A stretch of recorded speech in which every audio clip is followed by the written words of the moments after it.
tests I am about to perform are for the spinal cord and the meninges. Lermite sign. Could you take your chin and put it into your chest like this? Positive sign would be electric shock-like sensation into the extremities, indicating spinal cord degeneration, spinal cord inflammation, or spinal cord injury. Then could you lay on your back with your head right here? This is also another way to test Lermite sign.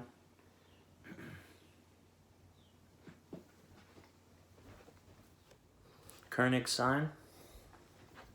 So you would bring the leg up to 90 degrees and then straighten it. Positive sign would be patient gets pain in the neck region, indicating meningeal irritation or meningitis. Brzezinski sign.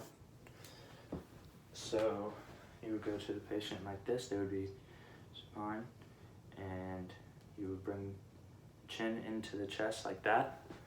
Positive sign would be knee flexion, indicating meningeal irritation or meningitis. I will now demonstrate tests for the structure of the cervical spine. Could you put your hands like this? Then I stabilize. I bring the neck up like that. Positive sign would be pain in the neck, possibly to the level of T2. This test is a non-specific test for general structural integrity of cervical spine. Valsalva's maneuver. Could you take a deep breath in and then bear down? Positive would be radiating pain from the site of the lesion, indicating nerve root entrapment by a disc lesion. I will now demonstrate tests for foraminal encroachment. This is cervical foraminal compression test.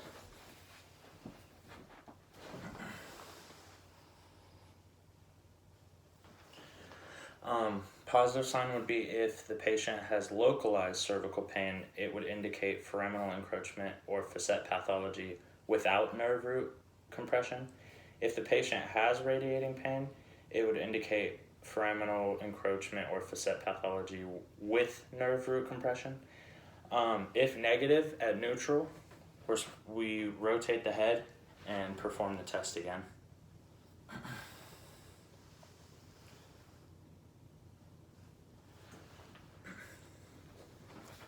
Jackson compression test. We first laterally flex and then push into the facet.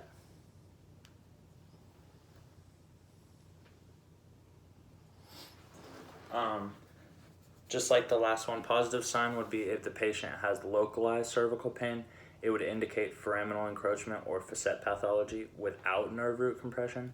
If the patient has radiating pain, it would indicate foraminal encroachment or facet pathology with nerve root compression. Next is maximal cervical compression test. So here, into the facet, here and into the facet. Positive would be localized or radiating pain, indicating foraminal encroachment with or without nerve root compression based on absence or presence of radicular component. Next is the cervical distraction test.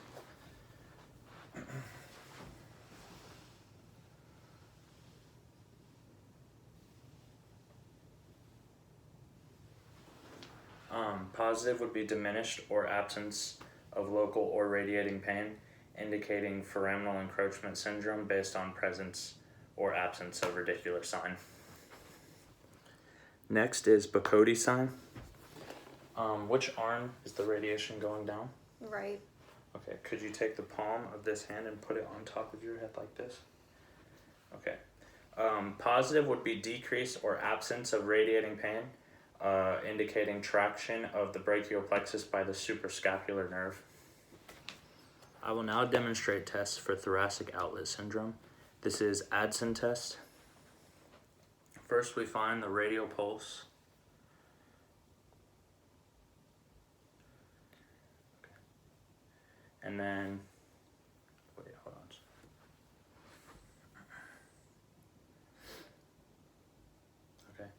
could you look up for me? And then turn this way. Now hold your breath for me. Okay. Now look this way. Okay.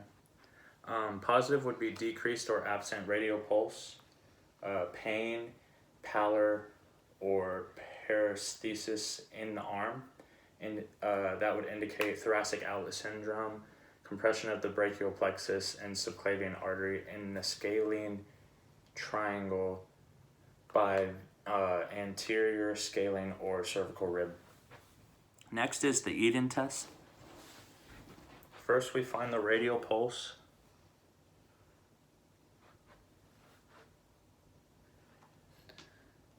And then could you bring your shoulders back? Then tilt your chin down. And now hold your breath. Okay, breathe.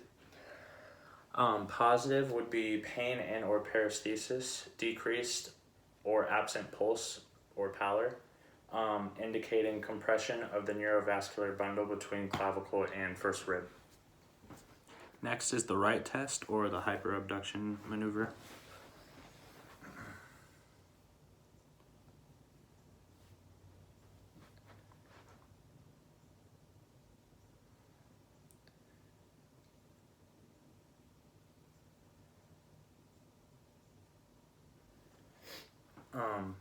Positive would be pain and or paresthesis, decreased or absent pulse, indicating thoracic outlet syndrome caused by entrapment of axillary artery by pectoralis minor and or coracoid process.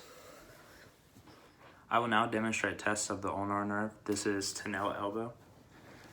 So we find the groove of the ulnar nerve on the median side of the elbow, and we tap with the end of our reflex hammer. Positive would be pain or tenderness at the site being tapped, and paresthesia in ulnar nerve distribution, indicating neuroma of the ulnar nerve. Next is Froment paper sign. Just go like this, and then hold. Okay, and then let go. Positive would be the patient cannot hold the paper or bending of the thumb would occur, indicating ulnar paralysis due to weakness of the adductor pollicis. I will now demonstrate tests for median nerve entrapment. This is a Phelan test.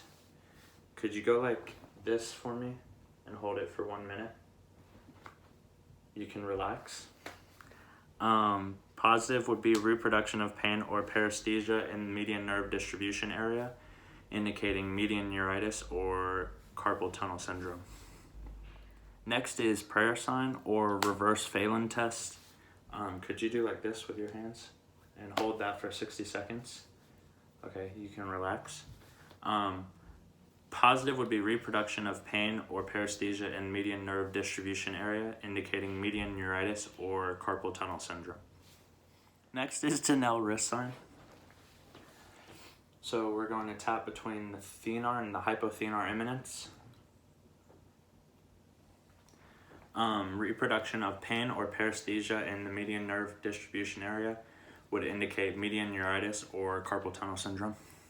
I will now demonstrate tests for the thoracic spine. This is Adam's sign. So could you put your hands like this and then bend forward? So we're just trying to notice any change within a scoliosis. For this test is for someone with a known scoliosis. Positive one would be a scoliosis is observed to straighten, indicating a functional scoliosis.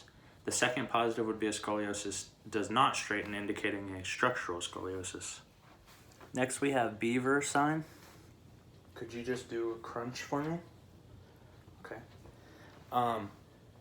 Positive would be superior movement of umbilicus or inferior movement of umbilicus. Superior movement would indicate spinal cord lesion at the level of T11 or T12.